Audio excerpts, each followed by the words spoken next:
प्यार से कहना धन निरंकार जी। निरंकार, इससे जुड़कर ही ये मानवीय गुण हमेशा हमारे अंदर रह पाएंगे।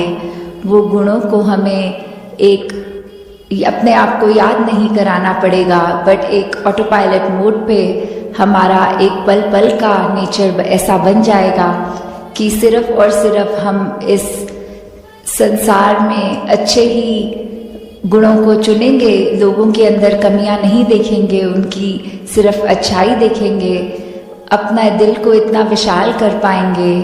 हम कैसे फिर अपने आप में ही एक जिस रूप में परमात्मा ने हमें बनाया, God made man in his own image, तो कैसे वही इमेज को हम अपना पल पल एक संवारने के लिए ही उस पे काम कर सकते हैं। कि एक जो जानवर होते हैं वो तो फिर भी they stay truth to the nature, कि अगर कोई शेर है तो उसने एक अपना शिकार ही करना है, उसका नेचर है। अगर कोई चिड़िया है उसने उड़ना है, उसका स्वभाव है। तो उस नाते तो ये इंसान का स्वभाव एक मानवता थी, मानवता ही उसकी असली पहचान, उसका असली धर्म। तो फिर क्यों ये एक पशु बनता जा रहा है? अगर देखा जाए तो एक पशु की कीमत होती है, अगर एक शरीर मृतक हो जाए एक इंसान का और जानवर का, तो भी देखा जाता है कि कैसे एक हाथी के चाहे दांत की बात करें, वो आइवरी महंगी, एक चाहे किसी और शेर की या कोई भी एक स्किन की बात की जाए, उनकी हमसे ज़्यादा एक वैल्यू रखने वाली एक इंसान के मरने के बाद उसकी स्किन की, उसकी त्वचा की क्या वैल्यू रह जाती है, उसके दांतों की क्या वैल्यू रह जाती है। तो उस तरह तो ये जानवर एक मूल्य रूप में शरीर अगर खत्म है तो फिर भी उनकी तो कदर है, एक वैल्यू है, पर इंसान की नहीं है। इस परमात्मा से अपने मन का नाता जोड़कर फिर वो गुण बन भी जाएंगे और प्रदर्शित भी होगा जीवन में। इस परमात्मा से ये मन का नाता जोड़ना बहुत ही जरूरी है। और कैसे फिर वो मन का नाता सिर्फ कुछ समय का नहीं, हर समय का एक अस्थिर जो जीवन है, एक डगमग स्थितियां हैं, उसमें भी कैसे स्थिर रहना है। तो बात वही, जिसने भी इस परमात्मा को सही मायने में अपने जीवन में, अपने हर एक पल में डाला है, उन्होंने अपना जीवन बहुत ही सहज भी कर लिया है, स्थिर भी कर लिया है। अब कोई भी परिस्थिति मन को डराती नहीं है। एक परिस्थिति कोई खुशी देती है तो कोई दुख, तो ये याद रहता है कि दोनों ही परिस्थितियों में परमात्मा उसी तरह पूर्णता से पूरा पक्का विराजित है।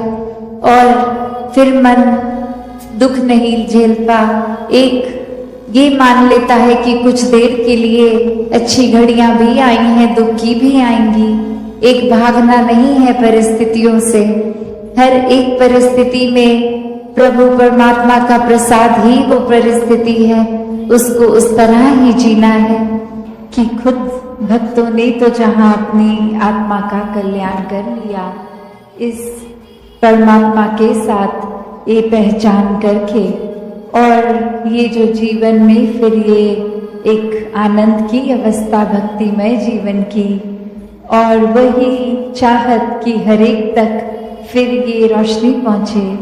तो वही भाव आज भी जो बार बार संदेश सुन रहे थे, जीवन को व्यर्थ ना गवाओ, इस जीवन में जो करने आए हैं वो उद्देश्य, उसको एक पूरा कर लें, इस परमात्मा को जान के अपनी असल पहचान कर लें।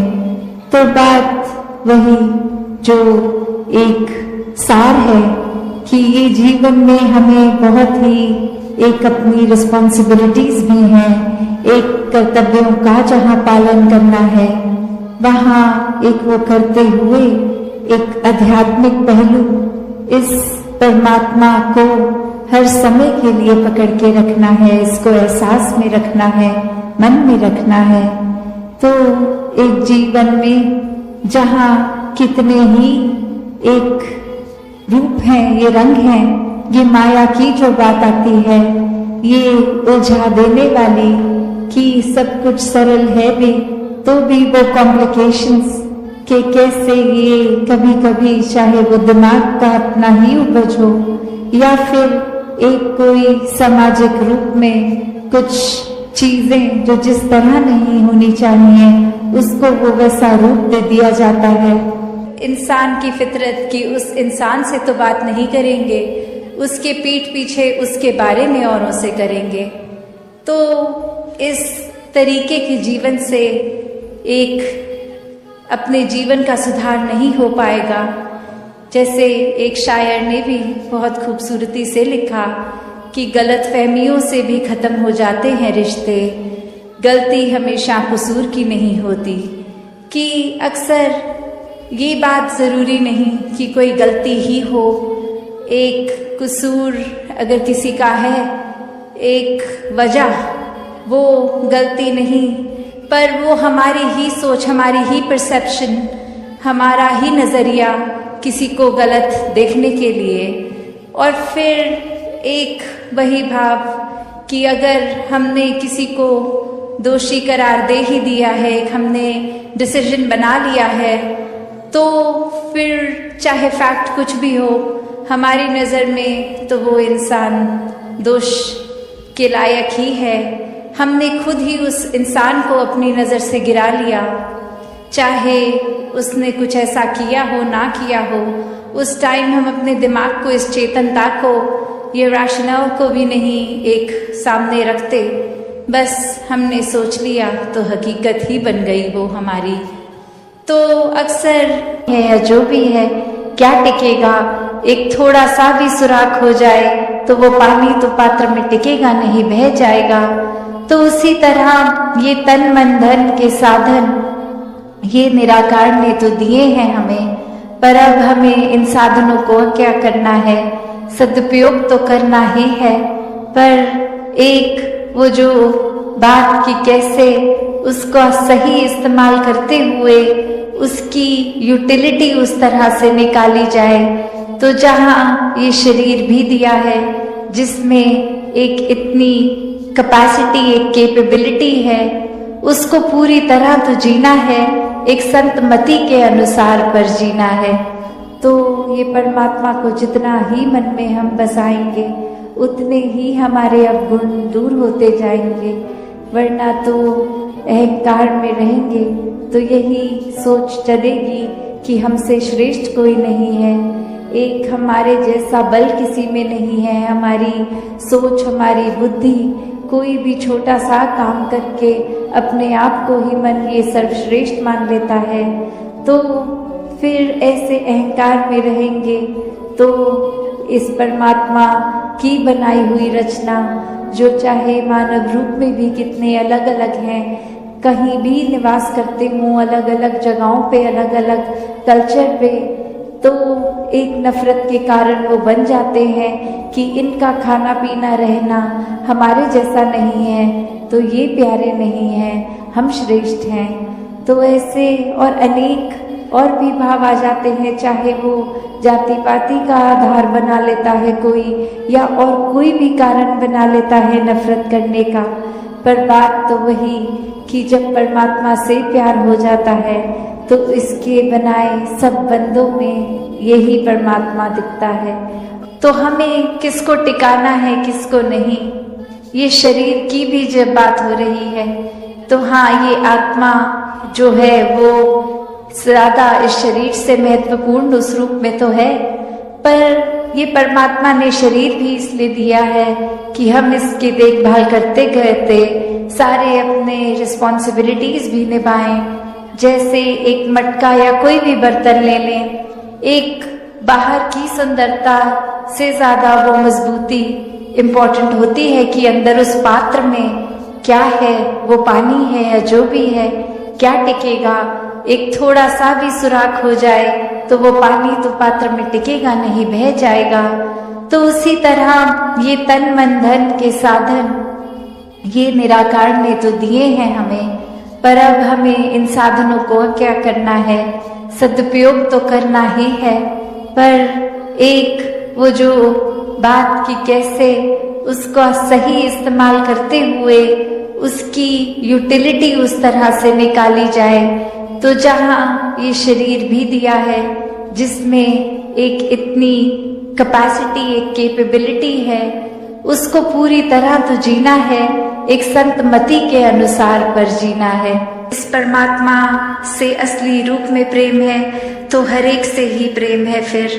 फिर कोई भेदभाव नहीं, फिर कोई भी फर्क नहीं कि कैसे ये इंसान तो इस कैटेगरी में है या हमारे हिसाब से ये अलग अलग डिविजन्स। फिर वो दिमाग कोई भी वजह से कोई बायसनेस नहीं करता। फिर एक ही ये नजरिया जाता है कि हर एक से बहुत कुछ है सीखने के लिए, कि there so much to learn from everyone. तो बात वही कि अपने अंदर झांकने की, इंट्रोस्पेक्शन की बात है कि हर कुछ इस संसार में बहुत अच्छा चल रहा है, पर हमारा नजरिया क्या है? क्या हम उस तरह के इंसान बन गए हैं कि एक परफेक्ट सिचुएशन में भी इम्परफेक्शन ढूंढते हैं, एक सही चीज जो चल रही है उसमें भी कमियां निकालने वाला नजरिया बन गया है? या फिर हमारा नजरिया वही बात जैसे बोलते हैं every cloud has a silver lining, कि चाहे कितना भी अंधेरा हो, सिचुएशन कितनी भी एक डल है, एक अंधकारमयी है, पर उसमें भी वो आशा की रोशनी की किरण दिखती है। तो बात वही कि ये नजरिया हमारा कैसा है, और फिर हर बार जब भी ऐसे पल आते हैं तो नजरिया क्या होता है? क्या हम हर बार एक पॉजिटिव्स देखने की बजाय नेगेटिव्स इसलिए देखते हैं और उसको एक एक्सक्यूज बोल देते हैं कि दिस इज माय नेचर, ये मेरा स्वभाव है, मैं पॉजिटिव नहीं देख पाता, मैं सिर्फ नेगेटिव देखता हूँ। तो बात वही कि स्वभाव, ये नेचर, ये रोजमर्रा की आदतें कोई ऐसी नहीं है जो कभी बदली नहीं जा सकती। These are ever changing. इनको हम थोड़ा सा मेहनत करके, एक काम करके ये हैबिट्स को, एक थॉट प्रोसेस को, एक पॉइंट ऑफ व्यू को बदल सकते हैं, बल्कि अंदर से ही एक हमारा नेचर बन जाएगा, एक व्यवहार में आ जाएगा, एक हमारा एक कोर ही प्यार जब होगा तो वही पहुंचेगा। और इसी तरह हर जगह जहाँ God is love, love is God, ये प्रेम को परमात्मा के समान का दर्जा जो दिया है, तो ये प्रेम का असली एक भाव क्या है कि हम अक्सर ये भी सोचते हैं कि चलो हम घर परिवार अपने दोस्तों से या जिनको जानते हैं उनके लिए तो ये प्रेम अंदर से निकलता है, हर एक के साथ हम अच्छा पेश आ सकते हैं। तो जिनको नहीं जानते, जो अजनबी हैं, जिनसे जीवन में कभी मिलेंगे भी नहीं, उनको प्यार करना कैसे संभव है? तो बात वही कि जो ये एक है, ये परमात्मा है, जो ये कड़ी जो सबको जोड़ती है, जब इससे प्रेम हो जाएगा तो सभी से प्रेम हो जाएगा। और फिर चाहे किसी के भी स्वभाव कभी हमें पसंद नहीं आते, या कोई हमें लगता है कि ये इंसान तो बिल्कुल मधुर वाणी नहीं बोलता, गाली गलौज या एक ऐसे कठोर शब्द बहुत से बात करके दिलों को भी दुखाता है, फिर ऐसे इंसान से कैसे प्यार हो? तो बात वही कि एक इंसान को अगर हम इसमें परमात्मा का रूप देखेंगे तो वो क्षमा मांगने की भी बात उसके लिए कि परमात्मा इसको बख्शो, इस इंसान में थोड़ी सोझी डाल दो कि व्यवहार सुधर जाए, मन बदल जाए और जुबान से भी ये मीठी बातें ही बोले, और साथ ही फिर अपना भी प्रयत्न रहे कि वो इंसान के जीवन में क्या ऐसा बात, कौन सी ऐसी बात है जिसके वजह से वो परेशानी इतनी आ गई कि स्वभाव और बोल में भी है, तो हम ऐसा क्या योगदान कर सकते हैं जिससे हर किसी को एक कंफर्ट मिले, एक आराम मिले, एक जीवन उनका और बेहतर हो सके। दिया इसके प्यार में एक पूर्णता से खचित हो गए, तो कैसे एक अपने आप को हर पल इस परमात्मा के एहसास में रहने वाला वो भाव भक्तों के जीवन में आ गया। और जैसे एक दुनिया के तो तरह तरह के रंग हैं, भक्तों के जीवन में सिर्फ वो प्यार का रंग चढ़ता है जो इस परमात्मा से हो जाता है इसको देखने के बाद। तो ऐसे भाव से युक्त भक्त अपने जीवन के जब हर पल को जीते हैं तो वो भाव ही बदल जाते हैं, एक नज़रिया बदल जाता है।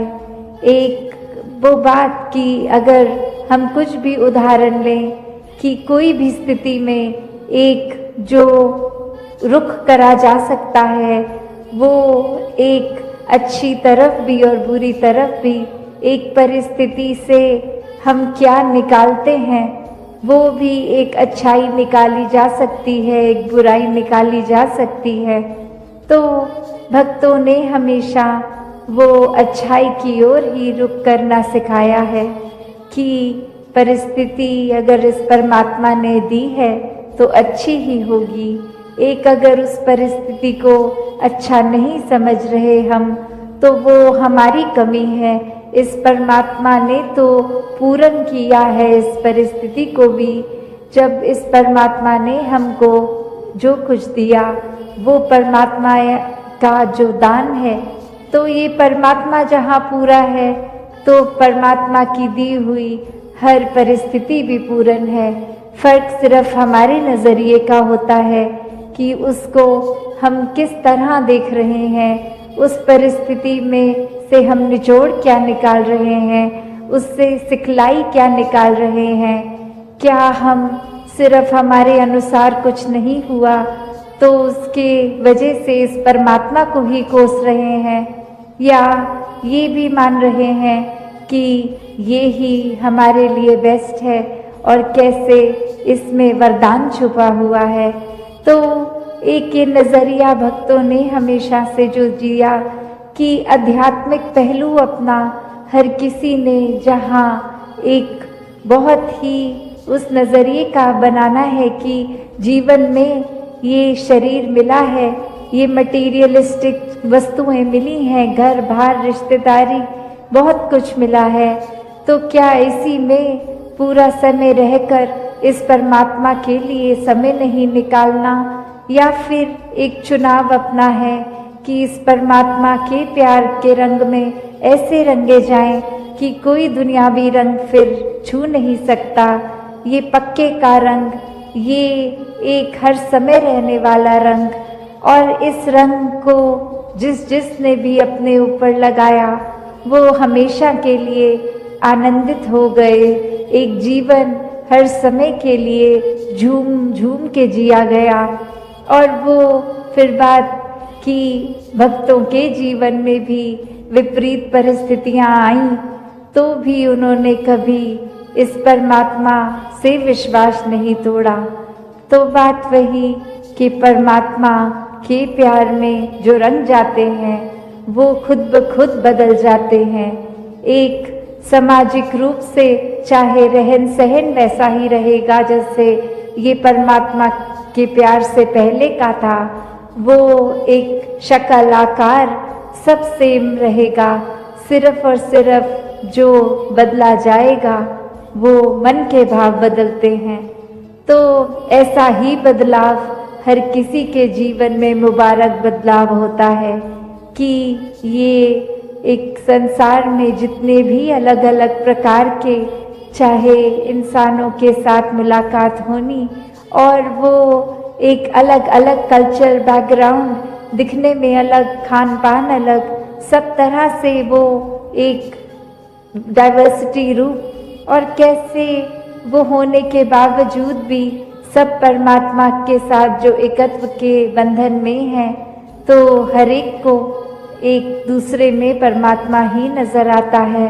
और कैसे फिर एक ये एकत्व ही दिल पे हर समय का, और उससे फिर कोई किसी में फर्क नहीं दिखता, कोई ऊंच नीच जाति पाति प्रांति कुछ भी फर्क नहीं, सब अपने हैं, सब ही पूजनीय हैं। तो कैसे ये परमात्मा का वास तो पूरी सृष्टि के कण कण में है, और वहीं जो हर किसी में भी, और यही परमात्मा को देखना ब्रह्म ज्ञान है कि इस परमात्मा को जब हर समय के लिए ये दिखाई देगा कि हर जगह ही मौजूद है, तो फिर एक जहाँ अपनी भी चेतनता जाग उठेगी। एक जो सच्ची दात है, जो भक्तों ने युगों युगों से समझाई है कि दुनियावी एक दौलत तो आज है कल नहीं, इसने बदल जाना है, एक माया का रूप बदल जाना है, घर परिवार सोसाइटी सब बदल जाएगा, पर सिर्फ और सिर्फ एक चीज़ जो अपनी जगह में कायम दायम शुरू से थी, अभी भी है और ये संसार खत्म होने पे भी रह जाएगी, तो वो बस ये परमात्मा, ये निराकार है। तो इस निराकार को पहचान के जीवन में जहाँ फिर वो समझ भी आ जाती है कि जो अपने आप में ही सारे अंधकार वाला युग मानते आ रहे हैं। चारों युगों में इस युग को सबसे नीचे दर्जे वाला माना जाता है और जुबान पर हमारी यही आ रहा है कि घोर कलयुग है। घोर कलयुग इसीलिए है क्योंकि यही बंदा जो खुदा का बंदा होने के बावजूद, जो आत्मा हर बंदे में परमात्मा की अंश के रूप में है, ज्योत है, लेकिन अज्ञानता ने इसकी चाल को कैसी बना दिया है कि एक घोर कलयुग का ये हिस्सा माना जा रहा है, जहाँ पर भाई भाई का वैरी है, जहाँ पर घृणा वैर ईर्ष्या की अग्नि में जलते और जलाते हैं, जहाँ पर ये संबंध कितने कमज़ोर होते चले जा रहे हैं, कहाँ पर दो पैसों के लिए भाई भाई का वैरी बन जाता है, बेटा बाप की जान लेने को तैयार है कि जायदाद ये बाकियों में ना बांट दे मेरा पिता, ये सारा मेरे हिस्से में आए तो उसकी जान ले लो। तो इस प्रकार से ये किस कदर इंसान की ये चाल बनी हुई है, किस कदर ये इस जीवन के सफर को तय कर रहा है। तो ये महापुरुष संत जन इसीलिए कदम कदम पर सुचेत करते हैं, कदम कदम पर एहसास कराते हैं कि इंसान तेरी बहकी हुई चाल, तेरी भटकी हुई चाल, ये तेरे लिए और औरों के लिए नुकसान का कारण है। तू अपनी चाल संभाल ले, तू अपना रुख, अपना मुख उस और कर ले जिस तरफ रुख करने से तेरा भी उद्धार होगा और तेरे द्वारा दूसरों को भी सुख मिलेगा। तो इसलिए महापुरुषों ने कदम कदम पर इसको चेतनता दी है, कदम कदम पर जागृति दी है, कदम कदम पर एहसास कराया है कि इंसान जरा ठहर और सुन और समझ कि वाकई ही तेरा जीवन किस तरह से, किस प्रकार से जिया जा रहा है, तू किस तरफ तू अपने कदमों को बढ़ा रहा है। तो जिसके कारण तेरा कल्याण होना है, जिसके कारण तेरी शोभा बननी है, जिसके कारण तेरा रुतबा बुलंद होना है, जिसके कारण आनंद का पात्र बनेगा, जिसके कारण तेरी आत्मा आवागमन के बंधन से निजात पाएगी, तो क्यों ना तू उस रास्ते पे चल निकले। इसीलिए महापुरुष उसी रास्ते पे चलने के लिए प्रेरणा देते हैं, गफलत की नींद में सोए हुए को जगाते हैं कि इस गफलत की नींद से जग जाओ। ये गफलत की नींद में सोए सोए सारी उम्र तमाम कर दोगे, खाली हाथ आए और खाली हाथ चले जाओगे, और खाली हाथ आए और खाली हाथ जाने का जो भाव है उसके पीछे भी महापुरुष बताते हैं कि ये खाली हाथ आना और खाली हाथ चले जाना, क्योंकि इंसान इस जन्म को, उत्तम जन्म को पाकर भी ये वो उपलब्धि नहीं करता, वो प्राप्ति नहीं करता जिसके कारण ये कहा जाए कि खाली हाथ गया नहीं है, ये भरपूर होकर गया है, ये सच्ची दौलत को प्राप्त करके गया है। इस राम रतन धन को पाकर माला माल हो गया है, केवल लोक के लिए नहीं पर लोक के लिए भी। इसने अपने तमाम बंधनों को उससे निजात पा ली है।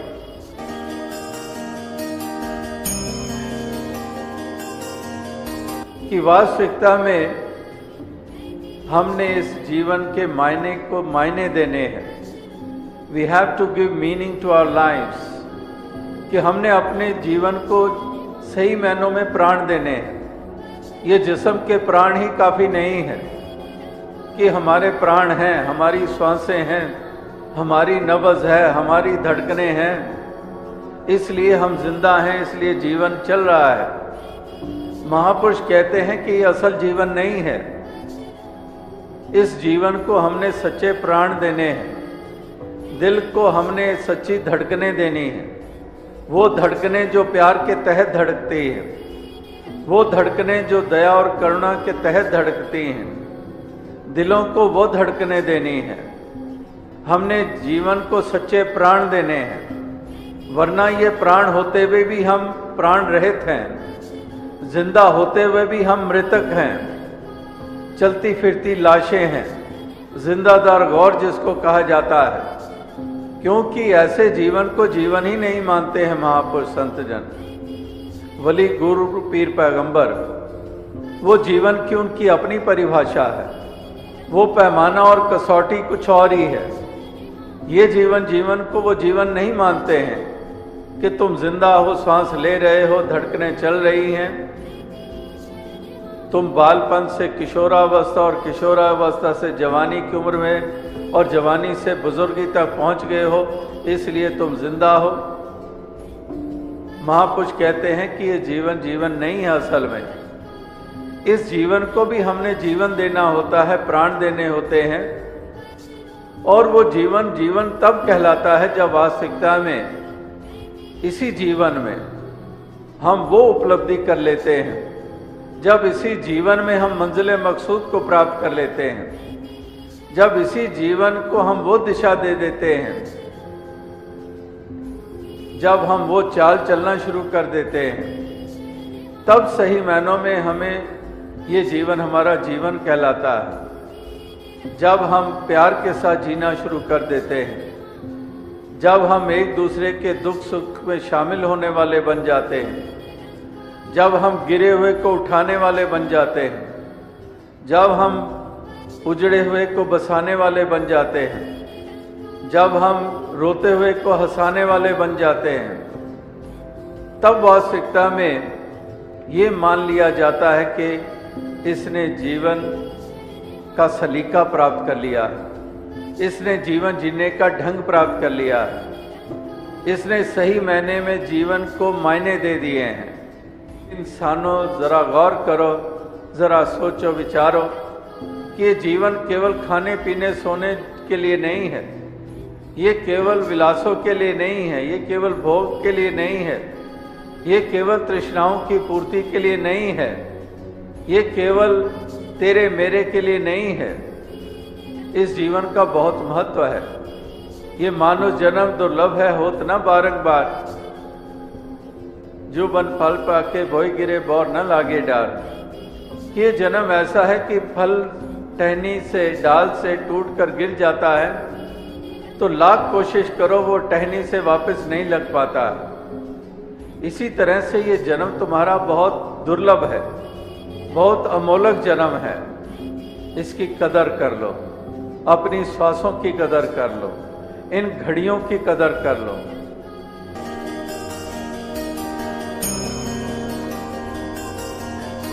क्योंकि संत परोपकारी भी होते हैं। ये नहीं कि अपने मकसद पूरा हो गया, लक्ष्य पूरा हो गया तो बस इतना ही काफ़ी है।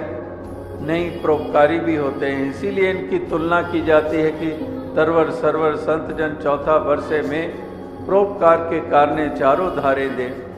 तो ये परोपकारी हृदय चाहते हैं कि इंसान क्यों डूबे इस भव सागर में।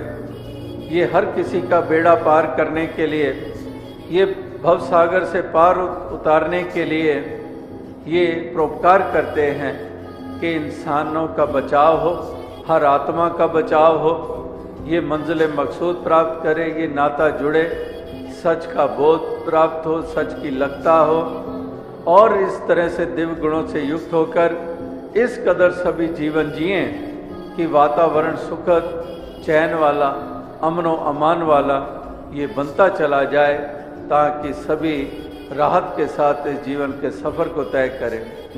तो ये एक जज्बा परोपकार का है जो इस तरह से भक्तों को इस तरफ चलाते चला जाता है और ये कदम भक्त अपने रोकते नहीं हैं और ये उत्साह बना रहता है, ये लगन बनी रहती है।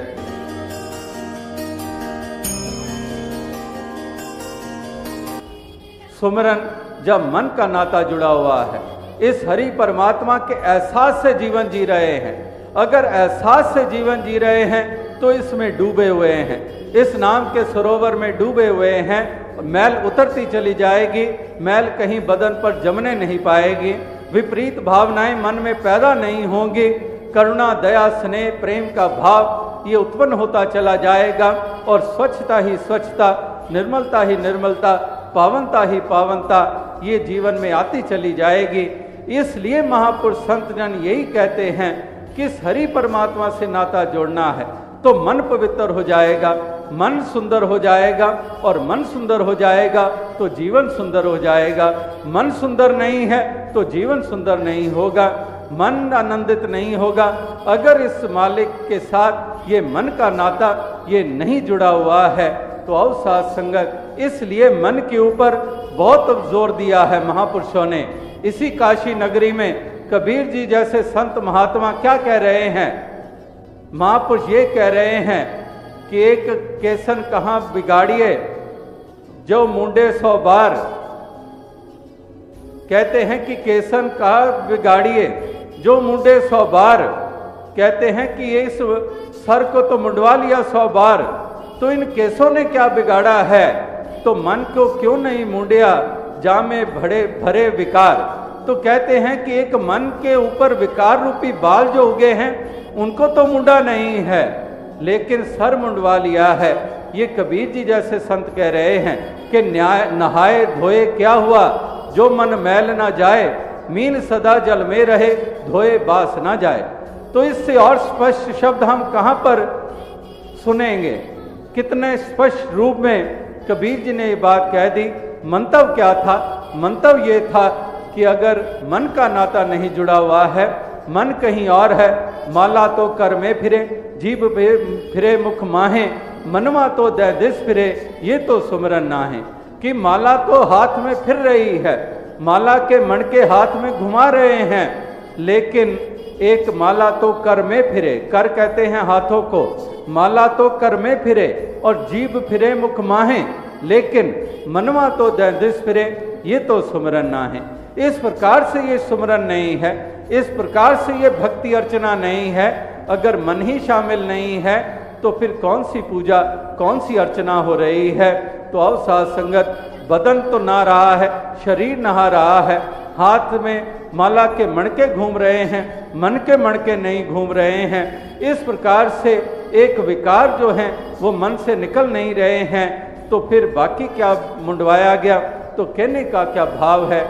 कहने का तात्पर्य यही है कि वाकई जो इस तरह से इस मन को नाता, मन का नाता इस प्रभु परमात्मा ईश्वर के साथ जोड़ लेता है, फिर वो उठते बैठते इसके एहसास में जीवन जीता है और उसका एक एक पल, एक एक क्षण जो है वो सुंदर हो जाता है। तो इस प्रकार से एक मन की सुंदरता ही एक जीवन को सुंदर बनाती है, मन की सुंदरता ही स्थान को सुंदर बनाता है। मन की पावनता है तो स्थान को भी पावनता मिल जाती है। और अगर एक मन में कुरीतियां हैं, मन में विपरीत भावनाएं हैं, मन में लोभ है, मन में तृष्णा है, मन में जलन का भाव है, मन में अहंकार है, मन में एक घृणा, वैर, ईर्ष्या की आग इस मन में जल रही है, तो फिर उससे नाम एक जीवन सुंदर कभी होने वाला नहीं है, क्योंकि मन में एक अंधकार है, मन में ये आग जल रही है, मन में प्रलोभन है, इसलिए कुछ भी एक सुंदरता जीवन में देखने को नहीं मिलेगी। तो इसलिए महापुरुष संत जन यही प्रेरणा बार बार देते चले आ रहे हैं हर मानव को हर इंसान को कि इंसान अवश्य इसकी तरफ तूने गौर करना है। इस हरि परमात्मा, इस निराकार के साथ ये मन का नाता जोड़ना है।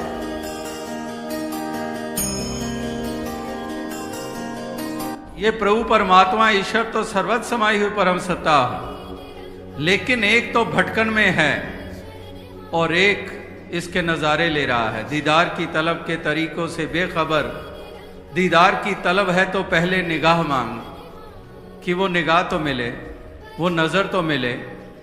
कुरुक्षेत्र के मैदान में 18 क्षौणी सेना, तो ज्ञान किसको हो रहा है? अर्जुन को हो रहा है, बाकियों को तो ना हुआ। अर्जुन को ज्ञान हो गया, उसी मैदान में खड़े हुए हैं सारे। इसी प्रकार से इस संसार में इंसान तो भरे पड़े हैं, लेकिन ज्ञान की निगाह मिल गई मीरा को, ज्ञान की निगाह मिल गई बुल्ले शाह जी को, और कह रहे हैं कि शहर अगती रब वसदा नेड़े लोकां पाए लंबे चेड़े, कि शहर अग से भी नज़दीक है, इतना करीब खुदा है। जितना करीब खुदा है इतना करीब ना कोई, समझ उन्हीं को आई जिन पे रहमत होई, कि जितना करीब खुदा है उतना करीब ना कोई।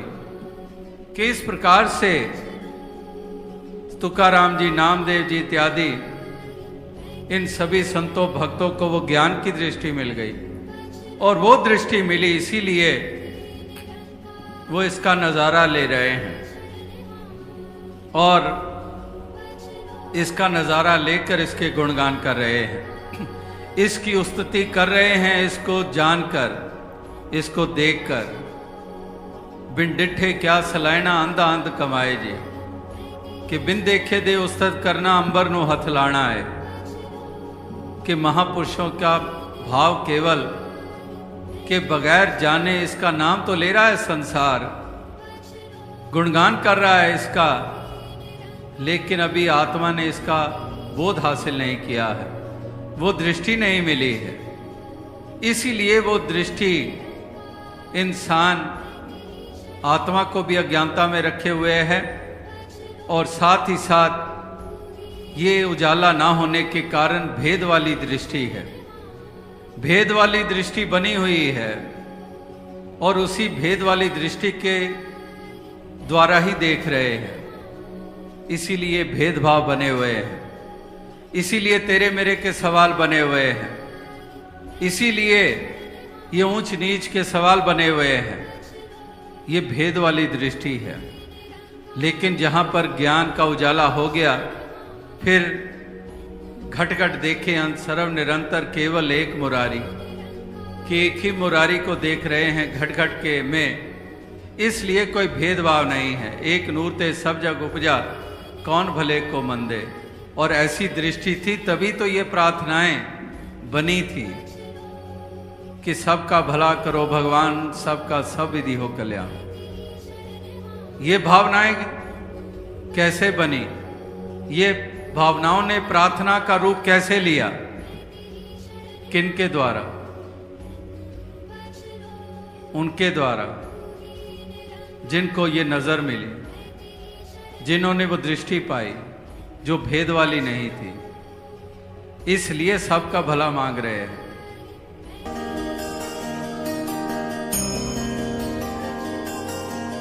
पिछले 27 बरस से यही बात के ऊपर ज़्यादा जोर दे रहा है, इसलिए जब भी अपनी बात कहने का मौका मिलता है तो दास इस पहलू को ज़रूर छूता है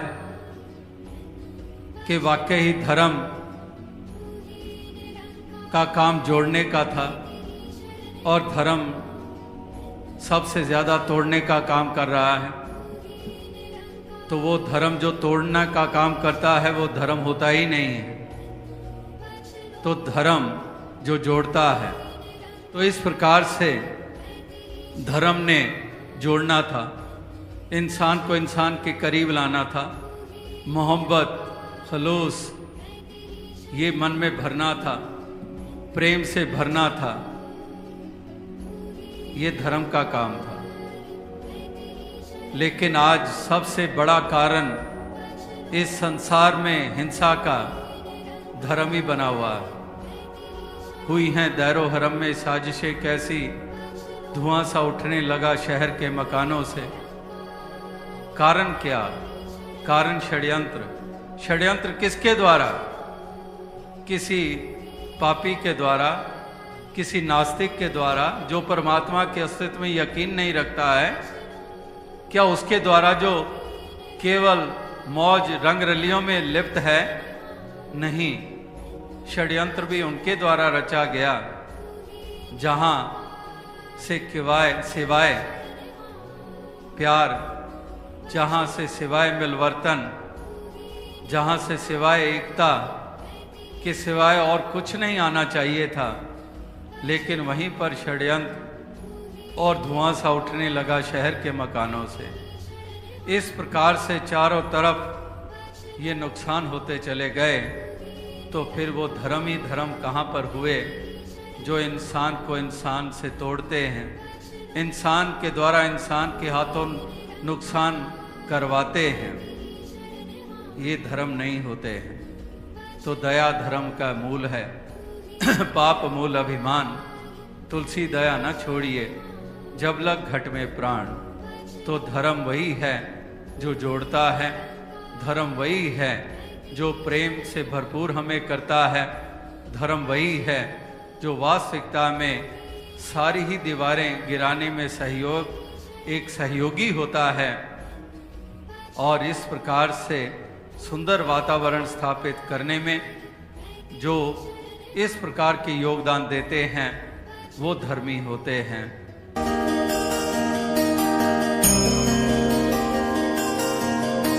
जाना तो हर किसी को है, कोई नहीं रुक सका है ना कोई रुकेगा। यहां जो आता है वो जाता ही है। दुश्मन मरे ता खुशी ना करिए, सजना भी मर जाना। कि यहां तो कोई नहीं रहता है, आए हैं सो जाएंगे राजा रंग फकीर। कि यहां जो भी आया है हर कोई जाता है। राम गयो रावण गयो जाका वो परिवार। रावण के पुतले जलाते हैं, शरीर वो भी चला गया। और जिन्होंने मर्यादाएं स्थापित की राम जी, शरीर तो उनका भी नहीं रहा। तो इसलिए जाना तो है, तो मुख उजला क्यों करके क्यों ना जाए, बोझ को यहीं छोड़कर क्यों ना जाए। जो जन्मों जन्मों के बोझ उठाए फिर रहे हैं ये आत्मा हमारी, जो और हम बोझ बढ़ाते चले जा रहे हैं अंधकार और भ्रमों के रूप में, इस बोझ को उतारने का वक्त है। सुरखरू होकर इस संसार से जाने का इससे अधिक सुनहरी अवसर नहीं प्राप्त हो सकता जो इंसानी जन्म के रूप में होता है। एक राजा का दुख। आशा करता हूँ साथ संगत जी निरंकार की कृपा से आप सभी अच्छे होंगे, स्वस्थ होंगे। साथ संगत जी आप जी के चरणों में बहुत ही सुंदर प्रेरणादायक कहानी विचार जिसका विषय है एक राजा का दुख। तो आइए साथ संगत जी जानते हैं इस प्रेरणादायक कहानी के माध्यम से। साथ संगत जी हम अक्सर सोचते हैं कि जिसके पास धन दौलत ऐश्वर्य और सत्ता है उसे कोई दुख नहीं होता, लेकिन क्या वास्तव में ऐसा है? क्या बाहरी वैभव आंतरिक शांति की गारंटी है? आज की इस कहानी में हम एक ऐसे राजा की कथा सुनाने जा रहे हैं जिसके पास सब कुछ था पर एक चीज की कमी ने उसे भीतर से तोड़ दिया था। यह कहानी एक ऐसे राजा की जो अपनी पीड़ा को दुनिया से छुपाए बैठा था और आखिर में उसे सच्चा सुख कहाँ और कैसे मिला, यही इस कहानी का सार है। साथ संगत जी ध्यान से सुने। पुराने समय की बात है। सिद्धपुर नाम का एक विशाल और इस्मर्द राज्य था। वहाँ के राजा अशोक वर्मा बहुत ही शक्तिशाली और बुद्धिमान थे। महलों के भीतर सोने चांदी की सजावट, हजारों नौकर, सेवा में लगे दरबारी, हर कोई उनके नाम की प्रशंसा कर रहा था। राज्य में कोई कमी नहीं थी, न अन्न की न धन की, लेकिन राजा का चेहरा हमेशा गंभीर और उदास रहता था। एक रात रानी ने पूछा, प्राणनाथ, सब कुछ होते हुए भी आप इतने व्यतीत क्यों हो? राजा ने उत्तर दिया, हर रात वह अकेला राजगद्दी के पास बैठकर आकाश को निहारते रहते हैं, जैसे किसी खोई चीज की तलाश में हो। राजा की पीड़ा तब शुरू हुई थी जब वह छोटे थे। बचपन में उनकी माँ चल बसी थी। पिता राजा थे पर बहुत कठोर। इस स्नेह के लिए उन्होंने जीवन भर तरसते हुए अपने आप को कठोरता में ढाल लिया। अब सब कुछ होते हुए भी वह उस स्नेह को, उस आत्मिक शांति को पाने को तड़पते थे। राजा ने राज्य भार में संतों, महात्माओं, योगियों को बुलाना शुरू किया। सभी से एक ही प्रश्न कि मन का दुख कैसे मिटे। एक संत ने कहा, राजन, तुम्हें आत्मा को पहचानना होगा। बाहर की दुनिया में खोज बंद करो और भीतर की ओर चलो। यह बात राजा के मन को लगी। एक दिन एक सन्यासी राज्य में आया। उसका चेहरा शांत और आंखों में करुणा थी। राजा ने अपना दुख कह सुनाया। सन्यासी मुस्कुराए, राजन, यह मन एक भिक्षुक है, जितना दो उतना मांगता है। इसे लगाम दो, इसे ब्रह्म ज्ञान दो। उन्होंने कहा, जब तुम जानोगे कि तुम यह शरीर नहीं, यह मन नहीं, बल्कि शुद्ध आत्मा हो, तब यह दुख मिटेगा।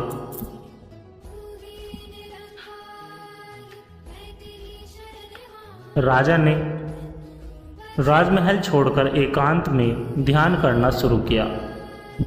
कई बार दिन बीते, मन बहुत भटका, लेकिन फिर भी एक दिन वह अनुभव हुआ, मैं वही चैतन्य हूँ जो जन्म से परे है, जो मृत्यु से परे है।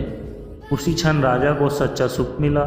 उन्होंने राज्य लौटकर राजपाट रानी को सौंपा और सेवा सत्संग के कार्यों में जीवन लगा दिया। राजा का दुख इसलिए था क्योंकि वह भीतर की खोज भूल गया था। जैसे ही उसने अपनी आत्मा को पहचाना, सारा दुख समाप्त हो गया। यह कहानी सत्संग जी हमें सिखाती है कि सच्चा सुख भारी संपत्ति या सत्ता में नहीं, बल्कि आत्मज्ञान में है। जब हम खुद को बाहर से जान लेते हैं, तब दुनिया की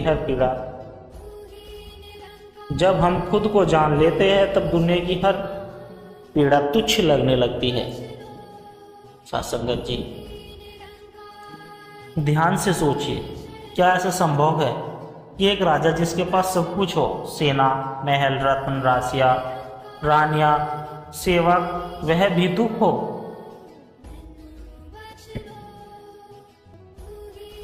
हाँ, क्योंकि असली सुख न सत्ता में है, न संपत्ति में, बल्कि आत्मा की शांति में असली सुख होता है। आज की यह हमारी कहानी है एक राजा का दुख के ऊपर। लेकिन ये दुख सिर्फ उनका नहीं, ये दुख हर उस व्यक्ति का है जो दुनिया को पाकर भी खुद को खो बैठता है।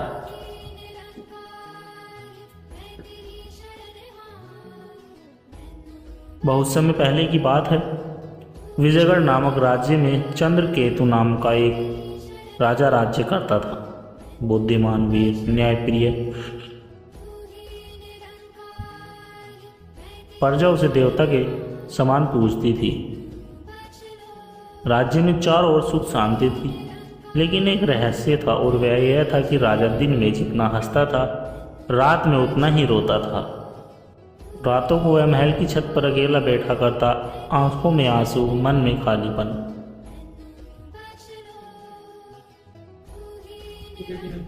यशोदा रानी ने एक रात राजा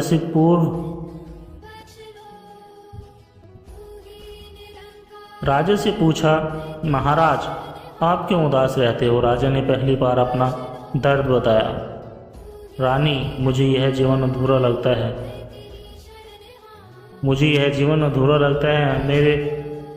मेरे पास सब कुछ है, लेकिन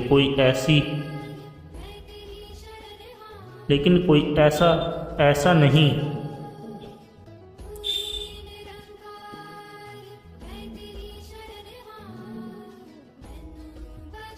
बहुत समय पहले विजयगढ़ नामक राज्य में चंद्रकेतु नाम का राजा राज्य करता था। बुद्धिमान, वीर, न्यायप्रिय, प्रजा उसे देवता के समान पूजती थी। राज्य में चारों ओर सुख शांति थी, लेकिन एक रहस्य था। राजा दिन में जितना हंसता था उतना रात को रोता था। रातों को वह महल की छत पर अकेला बैठा करता, आंखों में आंसू, मन में खालीपन। रानी यशोदा ने एक रात राजा से पूछा, महाराज आप क्यों उदास रहते हैं? राजा ने पहली बार अपना दर्द बताया कि रानी, मुझे यह जीवन अधूरा लगता है। मेरे पास सब कुछ है, लेकिन कोई ऐसा नहीं जिससे मैं अपने मन की बात कह सकूं। जब मैं हंसता हूँ कोई नहीं पूछता कि असली मैं कौन हूँ। सब मेरी शक्ति से डरते हैं, मुझसे प्रेम नहीं करते।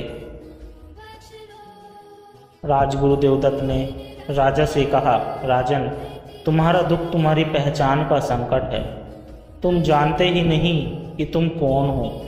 जब तक तुम स्वयं को नहीं जानोगे तब तक यह खालीपन बना ही रहेगा। राजा बोला, तो क्या मुझे महल छोड़ना होगा? गुरु बोले, नहीं, महल नहीं छोड़ना, मोह छोड़ना होगा। महल छोड़ना होगा।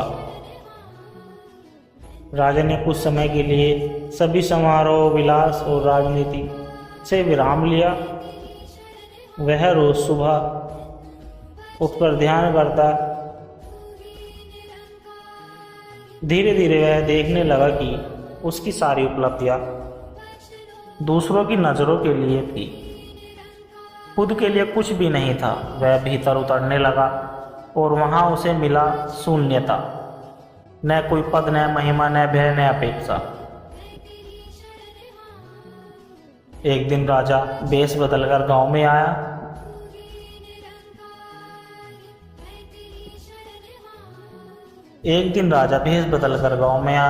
वह एक बूढ़ा किसान मिला जिसका नाम धीरू बाबा था।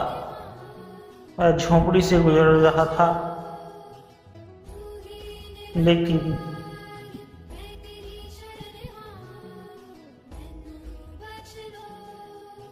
वह झोपड़ी में रहता था, लेकिन सदा प्रसन्न रहता। राजा ने पूछा,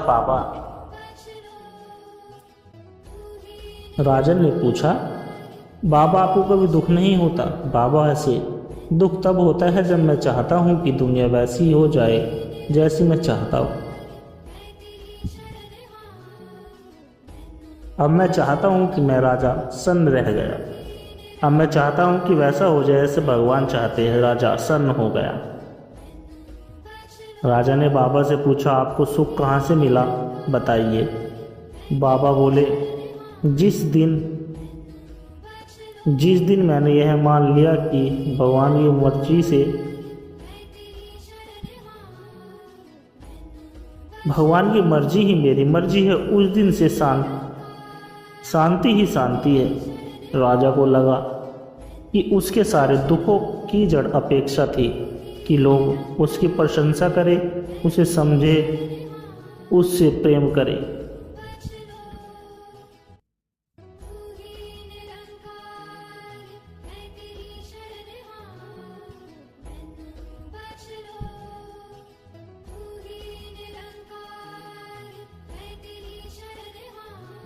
राजा ने बाबा से पूछा, आपको सुख कहाँ से मिला है?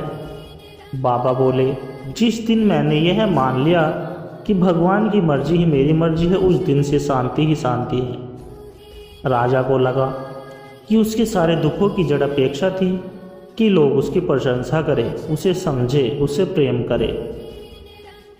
राजा वापस लौटा और कई दिनों मौन साधना में बैठा रहा। एक दिन एक गहरा क्षण आया। उसे अनुभव हुआ कि वह शरीर नहीं, वह पद नहीं, वह सिर्फ नाम नहीं, आत्मा है, जिसे वह खोज रहा था, वह तो उसके भीतर ही था। राजा ने अब राजपाट को सेवा का माध्यम बना लिया। वह हर रोज प्रजा के बीच जाता, जरूरतमंदों की मदद करता। और हर व्यक्ति को सिखाता कि बाहर मत खोजो, सुख तुम्हारे अंदर है। पर जब उसे न केवल राजा मानती थी बल्कि उसे सतगुरु का रूप मानती और सतगुरु की तरह पूजने लगी थी। संगत जी,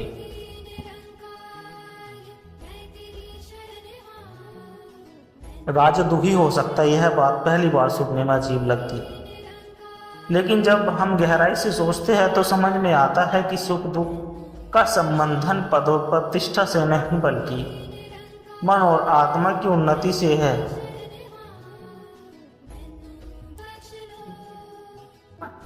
सत्संगत जी, आत्मनगरी राज्य में सम्राट रघुवीर सिंह राज्य करते थे। सात रानियां, अनगिनत चौकीदार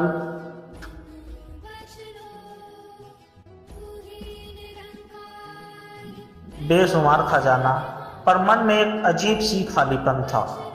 रात को वे बार बार एक ही सपना देखते, मैं कौन हूँ। आँख खुलती तो दरबार सजता, शाही काम चलते, लेकिन भीतर का प्रश्न वही बना रहा। एक दिन रानी प्रीतम से पूछने लगी, स्वामी, सब कुछ होते हुए भी आप इतने व्याकुल क्यों जाते? इतने व्याकुल?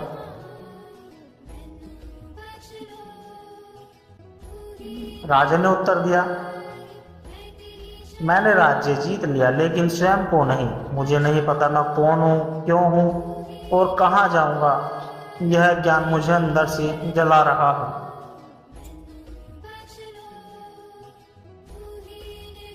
उसी समय राज्य में एक संत आए जिनका नाम ज्ञानदेव बाबा था। उनकी आंखों में करुणा थी, वाणी में शांति और चलने में ठहराव था। राजा ने उन्हें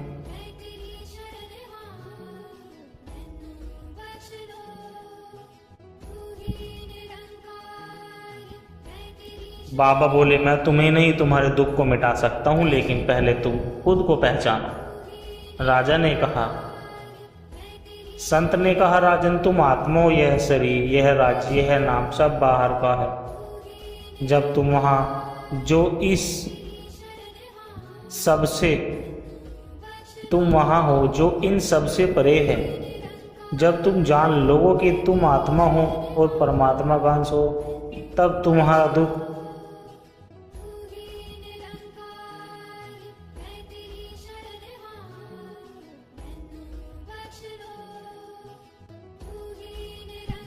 संत ने कहा, राजा, तुम आत्मा हो, यह शरीर, यह राज्य, यह नाम सब बाहर का है। तुम वह हो जो इस सब से परे है। जब तुम जान लोगे कि तुम आत्मा हो और परमात्मा का अंश हो, तब तुम्हारा दुख जल जाएगा। राजा हैरान हो गए, ऐसा कैसे जानूं? संत बोले कि सत्संग, सेवा और सुमरन से ही मार्ग है।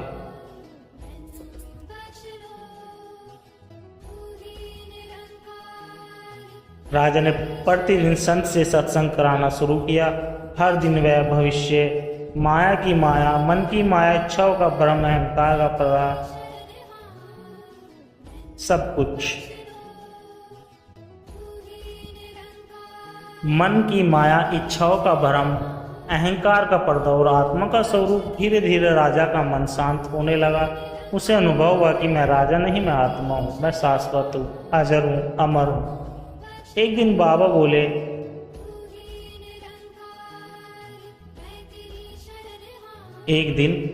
बोले, राजन, तुम्हारा दुख इसलिए था क्योंकि तुमने मैं और मेरा को सत्य माना।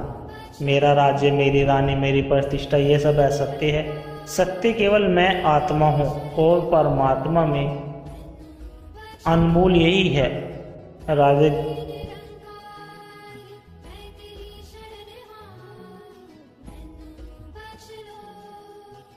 सत्संगत जी, एक दिन ध्यान में राजा को अनुभव हुआ, मैं देह नहीं, मैं आत्मा हूं और परमात्मा मुझ में है। उस क्षण उसके भीतर एक अद्भुत प्रकाश फूट पड़ा। वह उठ खड़ा हुआ, जैसे जन्मों का बोझ उतर गया हो। राजा ने निर्णय लिया, अब राज्य सेवा का माध्यम बन जाएगा। हर व्यक्ति को आत्मज्ञान, सत्संग और सुमरन से जोड़ने का कार्य शुरू हुआ। राजा ने कहा, अब मैं राजा नहीं परमात्मा का सेवक हूँ।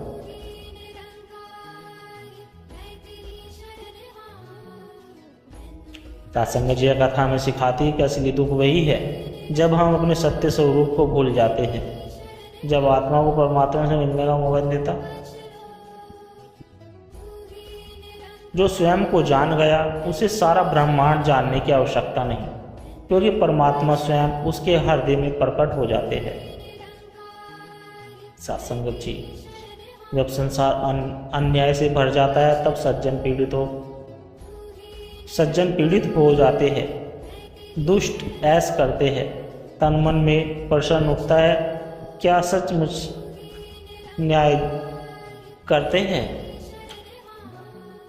हम देखते हैं कई बार अच्छे लोगों को कष्ट मिलते हैं और बुरे लोगों को फूलते फलते हैं, लेकिन यही वह क्षण होता है जब ईश्वर का दर्शन न्याय काम आता है, जो समय पर सटीक और अटल होते हैं। सत्संग जी, आज की कहानी है सत्संग जी, आज की कहानी है भगवान का इंतजार। गांव का एक सीधा साधा किसान था जिसका नाम गंगाराम था। ईमानदारी से खेती करता और मेहनत करता। गाय भैंस पालता और गांव के मंदिर में हर दिन भगवान के दर्शन करने जाता था। वह सबका प्रिय था, लेकिन गांव का जमींदार वीरभान सिंह उससे जलता था, क्योंकि गंगाराम की ईमानदारी और भक्ति उसे उसकी क्रूरता को चुनौती देती थी। वीरभान सिंह ने झूठा मुकदमा चलाया और गंगाराम की जमीन हड़प ली। गांव वालों ने देखा एक भला आदमी अन्याय का शिकार हो गया और भगवान चुप है। गंगाराम का घर टूट गया, लेकिन उसका विश्वास नहीं टूटा। वह मंदिर गया और कहा, हे प्रभु, साक्षी है, तू देर कर सकता है पर अंधेरा नहीं करता। गांव के कुछ लोगों ने कहा, गंगाराम ईमानदारी छोड़ो, झूठ से काम बनता है। लेकिन गंगाराम बोला, अगर मेरा प्रभु परीक्षा ले रहा है तो मैं उत्तीर्ण होकर दिखाऊंगा। उसने मजदूरी करके जीवन शुरू किया, लेकिन रोज एक दीपक मंदिर में। सालों बीत गए, वीरभान और अमीर हो गया, गंगाराम और गरीब। एक रात गंगाराम बहुत थक कर बोला, हे भगवान, तू कब न्याय करेगा? उस रात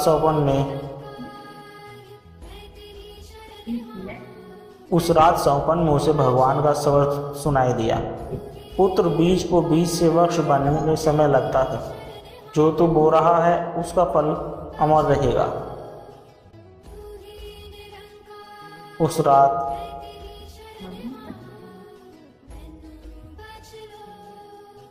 रात सौपन में उसे भगवान का स्वर सुनाई दिया, जो तू बो रहा है उसका फल अमर होगा, धैर्य रख। एक दिन गांव में एक साधु आए जिनका नाम परमहंस था। उन्होंने देखा गंगाराम उनके लिए जल, भोजन और प्रेम से सेवा करता है, जबकि वीरभान सिंह उन्हें दिखावा करता है। संत ने कहा, भगवान के न्याय में देर है पर चूक नहीं। गंगाराम को उन्होंने आशीर्वाद दिया, तेरे भाग्य का ताला खुलेगा। कुछ महीनों बाद राज्य के मंत्री गांव में आए। उन्हें वीरभान सिंह की जमीन में खोट मिला, वह कहकर चोरी कर रहा था। सारी संपत्तियां जब्त हो गई। उधर गंगाराम को उसी गांव में एक साधु के कारण राज्य सरकार से खेती करने के लिए मुफ्त जमीन और सहायता मिली। गांव वालों ने कहा,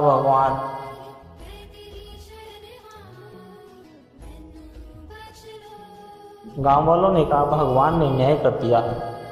वीरभान सिंह एक दिन गंगाराम के पास गया, गरीब, टूटा हुआ अकेला। गंगाराम ने कहा, जो तूने किया वह तेरे कर्म थे, जो मैंने सहा वो मेरी तपस्या थी। भगवान ने अब दोनों का हिसाब कर दिया। गंगाराम ने उसे क्षमा कर दिया। यही था भगवान का पूर्ण न्याय। गांव में मंदिर में एक पत्थर पर लिखा मिला, जो सही है उसका साथ भगवान देता है। अगर तुम्हारा विश्वास अडिग है तो भगवान का इंसाफ निश्चित है। गंगाराम गांव का मार्गदर्शन बन चुका था और उसका जीवन दूसरों के लिए प्रेरणा था। साथ संगत जी, ईश्वर न्याय करता है पर अपने समय पर। कठिनाइयाँ ईश्वर की परीक्षा लेती है। जब तक हम सत्य और भक्ति के मार्ग पर है तब तक हमें किसी अन्याय से डरने की जरूरत नहीं। भगवान का इंसाफ केवल सजा नहीं, वह उद्धार भी है। जब इंसान रोता है तब भगवान जागते हैं, और जब इंसान सोता है भगवान जागते हैं, और जब इंसान रोता है भगवान न्याय करते हैं। सत्संगत जी दास के द्वारा कहे गए प्रेरणादायक कहानी विचार यदि आप जी को अच्छे लगे हो तो वीडियो को लाइक करें, शेयर करें, कमेंट बॉक्स में धन निरंकार जी जरूर लिखें, और दास को आशीर्वाद देकर हर रोज आप जी के चरणों में ऐसी ही प्रेरणादायक कहानी विचार लेकर आता रहूं। सत्संगत जी प्यार से कहना, धन निरंकार जी